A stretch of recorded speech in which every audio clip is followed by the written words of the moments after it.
Hello and welcome to Behind the Mask, Thriving in Healthcare, a podcast created for healthcare employees to explore not only issues relating to mental and emotional health, but also unique challenges that those working in healthcare are faced with.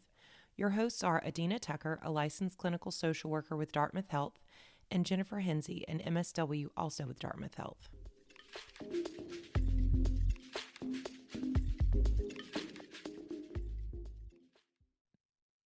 Have you ever been super stressed out or super sad or just not feeling great and you thought, you know what? I'm going to do a little retail therapy on myself. I'm going to treat myself. I'm going to get myself something nice, get myself something new. And I know that I do that. What that's called is emotional spending. And the reason why we're going to talk about that today is because it's just one of a bunch of different types of negative coping skills. And in a vacuum, they could be okay, but over time, it could become a much bigger issue. So, the way that you curb that is by increasing your emotional intelligence. So, that's what we're going to talk about this episode. What is it? How does it impact our lives? How do we cultivate and gain a higher emotional intelligence? Emotional intelligence is your ability to manage your own emotions, but also understand the emotions of other people. When you have a low emotional intelligence, you most likely have difficulty understanding and even identifying your own emotions, but also the emotions of others. You may struggle with regulating your emotions. They may get in the way of reaching your goals. You may be super reactive when things happen.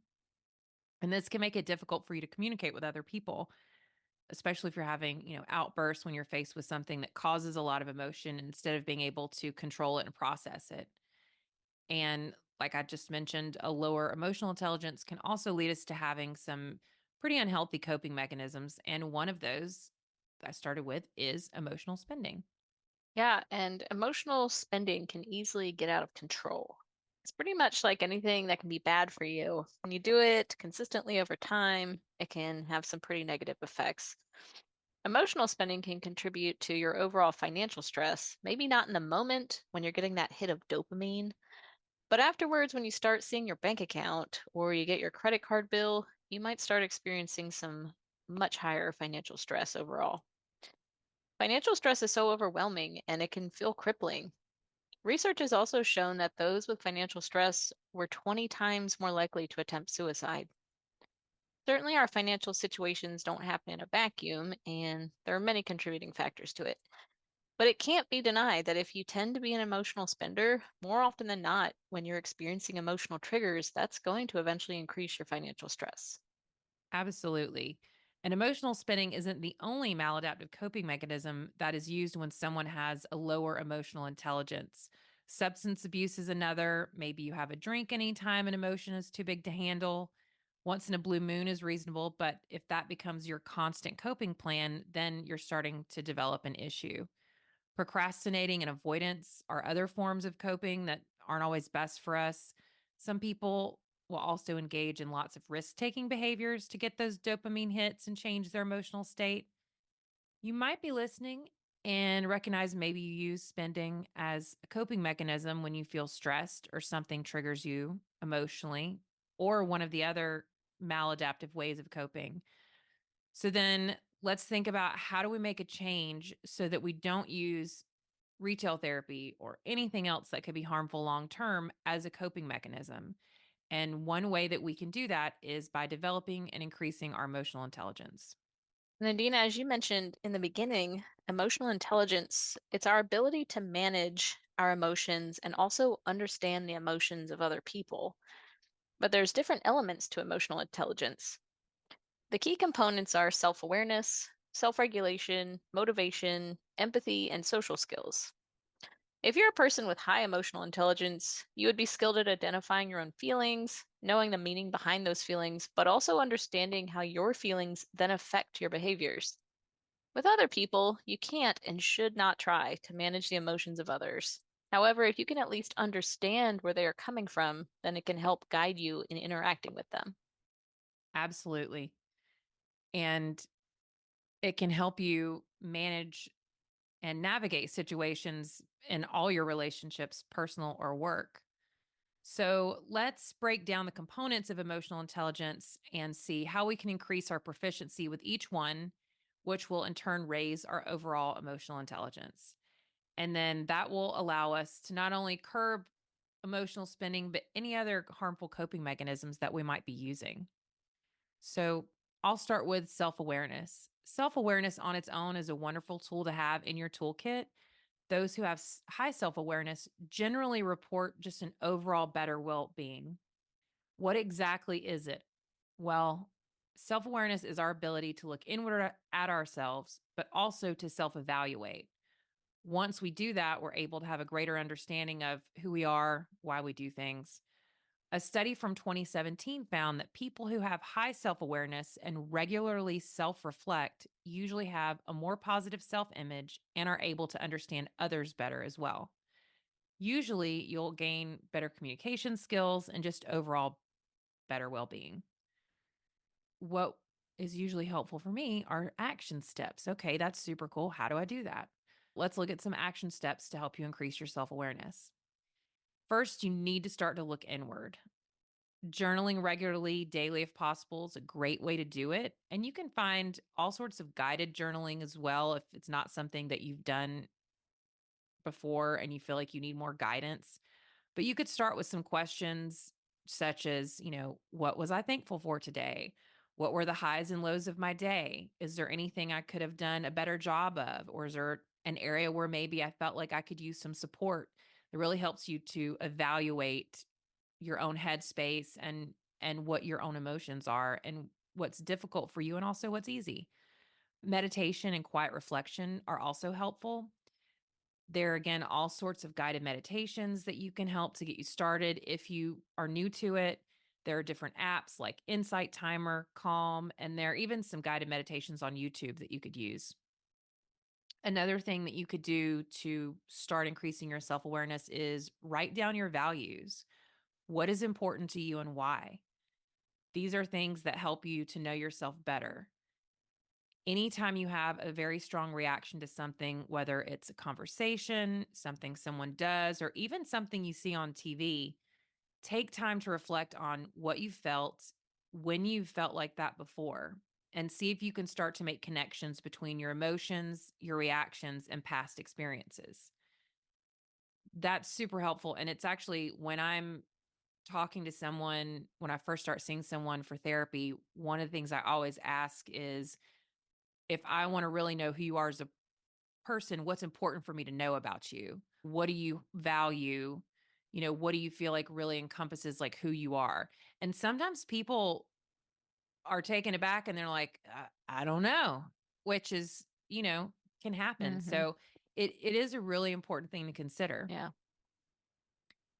Another thing you can do is if you feel grounded enough, you could ask for feedback about yourself from someone you love and trust.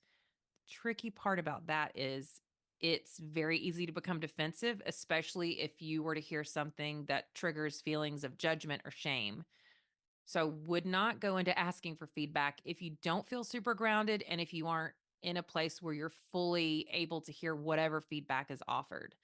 So, if you're feeling like this is something you want to do, asking specifics like, what do you feel like is my greatest strength? Or what could I improve on as a friend or a partner?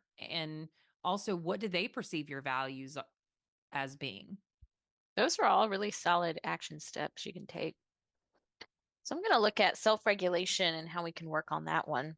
So let's first talk about what self-regulation is.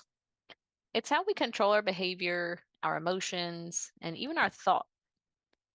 Have you ever heard someone say, think before you speak? Well, that's part of self-regulation. Also, thinking before you act. Essentially, self regulation is how we take a minute between being disappointed or getting upset or angered to think before we say or do something.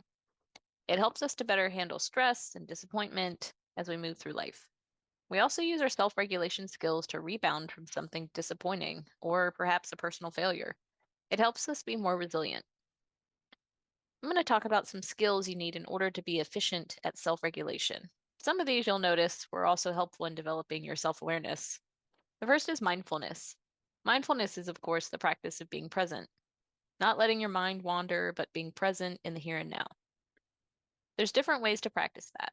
Being intentional about things you're grateful for is one. Putting in breathing techniques and meditation into your daily routine are also great ways to practice mindfulness. The next skill is cognitive reappraisal or reframing. This is also really useful if you suffer from anxiety. Essentially, you take the negative thought that you're experiencing and you reframe it. Here's an example. My coworker was very short with me when I said hello in the break room. Oh no, she must be angry with me. But if you were to reframe that, you might say, my coworker was short with me in the break room. She's probably feeling stressed about this big project that's due soon. By reframing the negative thought, you're able to refocus to something that's more probable of an explanation for your experience, and that also stops that negative thought spiral that it's so easy to fall into. If this is something you know you struggle with, you can find all sorts of info on thought or worry logs, how to keep track of these sorts of things. Or you can always seek out a therapist or counselor to really help you work through how to master reframing. Being aware of your emotions, pausing to think, and remembering that you always have an option in every situation, going toward the thing, avoiding it, or attacking it. And lastly, keep an eye out for how you're feeling. If you feel you're in a situation and you're becoming tense or maybe feeling jittery, notice that and maybe do some deep breathing or take a moment away from it. That's really good information. I feel like reframing negative thoughts is one of the most helpful thing that I use with people who are struggling with anxiety or worries, but also just I mean, I personally use that. That's a skill that I developed and then I constantly use because it's so easy to spiral when someone has some sort of reaction, especially depending on what kind of environment you grew up in. And I think that being able to take a step away Mm. from it, and Yeah. also I feel like part of emotional intelligence is also the thought of if someone is angry with me, that's their responsibility to come to me and express that anger. It's not my responsibility to figure out why they're angry and fix the thing, right? It's my responsibility to be present when they bring it to me and all of that, but Hmm. it's not my responsibility to like dig it out and be a little angry detective. Yeah. So I think that's the reframing is really good for that because it also helps you kind of stay out of that overthinking. The next skill for developing high Yeah. emotional intelligence Hmm. is motivation. So, we all know what motivation is, it's what propels us to reach our goals. And there are four components to motivation. That's our own personal drive to not only achieve our goals, but to grow and improve as people, our actual commitment to the goals we set, the initiative we take, and our optimism. And optimism is important because it directly affects our resilience. And how resilient we are is how we're going to respond to adversity, either mistakes we make or things that happen to us. All of those things tie into our resilient and how resilient we are. If we encounter a roadblock or a bump in the road and we're able to see the situation for what it is and find a way forward, learn from whatever the situation was, or do we end up getting knocked completely down? The more optimistic we are, the easier it is to look at the bright side, maybe see a lesson in whatever the situation you encounter and move forward in a positive way. And it doesn't mean that you're just like, oh, this terrible thing happened. It's great. That's not what it means. It's more of not perseverating in the negative and letting that take over and kind of taking the lesson from it and accepting that, yeah, this kind of wasn't great, but I can move forward and not get bogged down by it. The parts of motivation that work together and ultimately serve as a part of our emotional intelligence can be cultivated the same way as anything else, really. You may need to give yourself a little push, set some small, realistic goals, and work to meet those. And then once we've experienced what it feels like Yeah. to work towards something and experience being successful at it, it'll be much easier to take initiative and work towards those bigger things that you really want to do. Yeah, that is so true, especially when we're thinking about the snowball effect of progress. All the little moments of achievement add up. So, the next component that influences our level of emotional intelligence is, of course, empathy. Sometimes this can get confused with sympathy. But empathy is how well we're able to look at a situation from another person's perspective, their experience, and their life. It's almost putting yourself in their shoes. The reason why this is important is that when we're empathetic, well, for one, it makes us much better listeners, friends, parents, and partners. But the other thing that happens is we start to take things much less personally. We can see where someone's reaction to something might have a whole lot more to do with their own situation and their own stuff, which, by the way, is an official therapeutic term, than it does with you or your feelings about you or their feelings about you. And when we've reached that level of understanding, then we're able to step back and we start to get closer to being able to more easily take that pause instead of having a knee jerk reaction to something. And when we're able to do that, then it takes the air out of some of those high emotions that can put us in a place where we turn to unhealthy coping mechanisms like emotional spending. I once heard a great explanation of empathy as the platinum rule. So there's something called the golden rule, which is, treat others as you would have them treat you. But empathy is the platinum rule. So you treat others as you understand they would desire to be treated. So that's always a great little helpful reminder to me. And let's see, the last component we're going to talk about that has to do with emotional intelligence are social skills. Social skills that you might want to work on developing more are things like active listening, verbal and nonverbal communication skills, and persuasiveness. Some things you Hmm. can start to work on to improve your social skills, doing things like asking open ended questions versus yes or no questions. This allows you to let the person you're interacting with give you more information, and Hmm. it allows for deeper connection and understanding, but it also allows them to drive the narrative a little bit. And you may get information that you may have missed out on if you just asked a yes or no question. You can also take notice of the social skills of others that you interact with. What's something someone else is doing well that maybe you could try to model, maybe try to use it, that same tactic or skill. Try to maintain eye contact when you're talking Hmm. to others. Maintaining eye contact shows that you're genuinely interested in what the other person's saying. It also allows you to show that you're paying attention, you're staying present. Watching your body language and your Yeah. nonverbals is another part of social skills. Hmm. This one resonates with me specifically because, have you ever heard someone say Hmm. that person could never be a good poker player, or maybe someone else has a Yeah. poker face? If you're someone who wears your emotions on your face, that might be something to work on. I definitely show my emotions on my face. With all of these, you know, cameras and things, sometimes that doesn't work very well for me.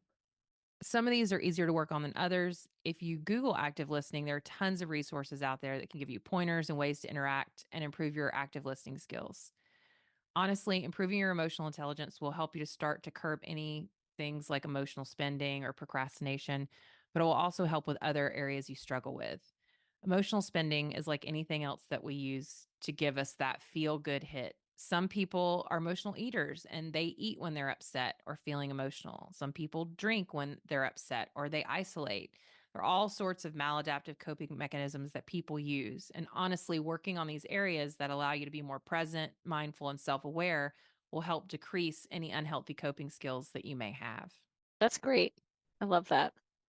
And I think that all of this together, it really goes to show that emotional intelligence gives us the power to turn conflicts into opportunities and obstacles into growth because it can help us really get in touch more with our rational brain and empathize when tensions run high and make self-care a priority. No, for sure. I think that it does a lot for our own mental health and self-image, but I just feel like the more you can work on these things and really improve, it's going to make your Hmm. relationships and your connections much more rich and Yeah. bring a lot more to your life Hmm. and less conflict, hopefully, or at least you maneuver it smoother. Yes, exactly. Yeah. So, hopefully, all of this was helpful. Maybe it's given you some ideas of ways that you can improve your emotional intelligence or areas where maybe you want to focus a little bit. And if you want some support with that, you can always reach out to us through Cobalt and get connected with a therapist that can definitely help you improve some of these areas. And thank you for listening. Thank you for listening.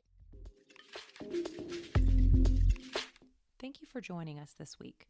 As always, if you'd like more information and support, please check out our site at dartmouth-health.cobalt.care for additional content, connection to resources, support groups that you can sign up to attend, or to connect to one of our clinicians for counseling, psychotherapy, or medication evaluation. We appreciate you listening and hope you have a wonderful week.